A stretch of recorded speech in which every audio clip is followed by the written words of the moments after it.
जनवरी 2026 के शुरू में संयुक्त राज्य अमेरिका यूएस ने ऑपरेशन एब्सोल्यूट रिजॉल्व नामक सैन्य ऑपरेशन चलाया, जिसके तहत वेनेजुएला में बड़े पैमाने पर हमले किए गए और वहां के राष्ट्रपति निकोलस मादुरो को गिरफ्तार कर लिया गया।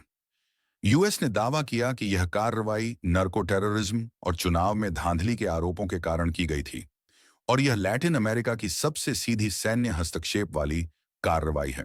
विकिपीडिया प्लस एक इस ऑपरेशन में काराकस सहित कई सैन्य और नागरिक लक्ष्यों पर एयर स्ट्राइक व शारीरिक हमले शामिल थे। मादुरो और उनकी पत्नी को गिरफ्तार करके न्यूयॉर्क ले जाया गया, जहां उन्हें संयुक्त राज्य में न्यायिक प्रक्रिया के लिए प्रस्तुत किया गया। एनडीटीवी इंडिया प्लस एक दो। मादुरो की सुरक्षा और गार्ड्स की मौत की स्थिति। ऑपरेशन के दौरान वेनेजुएला के रक्षा मंत्री व्लादिमीर पादरिनो लोपेज ने कहा कि यूएस के हमले में मादुरो के सुरक्षा दस्ते का बड़ा हिस्सा मारा गया, जिनमें सैन्य और सुरक्षा कर्मियों के साथ साथ कुछ नागरिक भी शामिल थे। हालांकि उन्होंने मौतों की सटीक संख्या घोषित नहीं की थी। कई रिपोर्ट्स में यह भी कहा गया कि क्यूबा के सुरक्षा कर्मियों सहित अतिरिक्त सुरक्षा गार्ड्स भी मार गिराए गए थे। अनाडोलू एजेंस प्लस एक कुछ स्रोतों ने दावा किया है कि लगभग 70 से अधिक मादुरो के गार्ड्स व सुरक्षा कर्मियों की मौत हुई है। इसका कारण यह बताया जा रहा है कि अमेरिकी ऑपरेशन में जबरदस्त फैलाव और विशिष्ट सैन्य ठिकानों पर बमबारी व जमीन पर सघन दबाव डाला गया। ऐसे में सुरक्षा बलों ने भारी प्रतिरोध किया, जिसके कारण उनका भारी नुकसान हुआ। हालांकि यह संख्या अभी अलग अलग स्रोतों में भिन्न है और अंतिम पुष्टि अभी तक नहीं हुई है। 3. घटना का विस्तृत क्रम और ऑपरेशन की शुरुआत।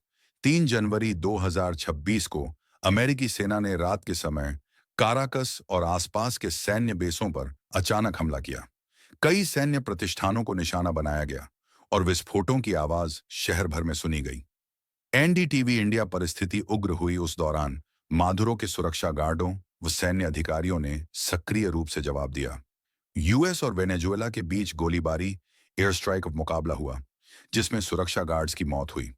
कुछ रिपोर्ट्स में दावा किया गया कि क्यूबा की सेना के 32 सदस्य भी मादुरो की रक्षा में मारे गए। समाचारनामा मादुरो की गिरफ्तारी बाद में मादुरो और उनकी पत्नी को हिरासत में लेकर विमान के माध्यम से संयुक्त राज्य में ले जाया गया। ऑपरेशन के अंत में देश में तनाव और प्रतिरोध की स्थिति कायम रही। NDTV India 4। राजनीतिक एवं वैचारिक परिप्रेक्ष्य। यह घटना सिर्फ एक सैन्य हमले तक सीमित नहीं है, बल्कि यह एक व्यापक राजनीतिक संघर्ष का हिस्सा है, जिसमें अमेरिका की भूमिका। यूएस प्रशासन ने मादुरो पर नशीले पदार्थों की तस्करी, चुनावों में धांधली और मानवाधिकार उल्लंघन जैसे गंभीर आरोप लगाए हैं। अमेरिका ने उदाहरण के रूप में कई महीनों से प्रेशर बनाया और इस ऑपरेशन को एक न्याय तथा स्वार्थ रहित कार्रवाई के रूप में पेश किया। रेडिट वेनेजुएला का रुख। वेनेजुएला सरकार ने इसे कायरतापूर्ण अपहरण बताया, जिसमें उनके आधिकारिक नेता को जबरन कब्जा किया गया और सुरक्षा बलों को निर्दयता से मार दिया गया। रक्षा मंत्री ने कहा कि मादुरो को देश का ऑथेनिक नेता माना जाना चाहिए और यह कार्रवाई असंवैधानिक है। एल जजीरा। अंतर्राष्ट्रीय प्रतिद्वंद्विता। दुनिया भर के देशों के बीच प्रतिक्रिया भिन्न रही। रूस, चीन जैसे देशों ने अमेरिका की कार्रवाई की आलोचना की है, जबकि भारत ने संयमित न्यूट्रल रुख अपनाया और सभी पक्षों से संवाद की अपील की है। नवभारत टाइम्स 5। मानवाधिकार और नैतिक सवाल। इस तरह के सैन्य ऑपरेशन अक्सर मानवाधिकार, संप्रभुता और अंतर्राष्ट्रीय कानून के सिद्धांतों पर गंभीर प्रश्न उठाते हैं। 1. क्या एक संप्रभु देश में सेना भेजकर राष्ट्रपति को गिरफ्तार करना वैध है? अंतर्राष्ट्रीय कानून में किसी देश की पूर्ण संप्रभुता को भंग करके वहां हिंसात्मक सैन्य कार्रवाई करना बेहद विवादास्पद है, जब तक कि सुरक्षा परिषद का आदेश या स्पष्ट आक्रमण का जवाब न हो। नागरिक व सुरक्षा बलों की जान। इस ऑपरेशन में केवल सुरक्षा गार्ड्स ही नहीं, बल्कि नागरिकों के नुकसान के भी संकेत मिले हैं, जिससे यह मानवाधिकारों के गंभीर उल्लंघन का मुद्दा बनता है।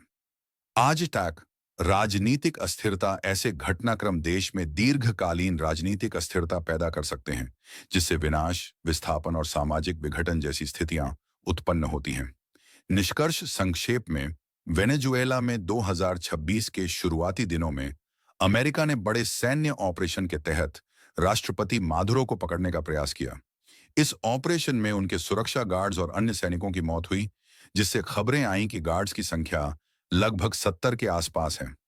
हालांकि सटीक आंकड़ा अलग-अलग स्रोतों में बदलता है और पूर्ण पुष्टि अभी नहीं हुई है। अनाडोलू अजांस +1 यह घटना व्यापक राजनीतिक, कानूनी और मानवाधिकार संबंधी बहसों का विषय बन चुकी है।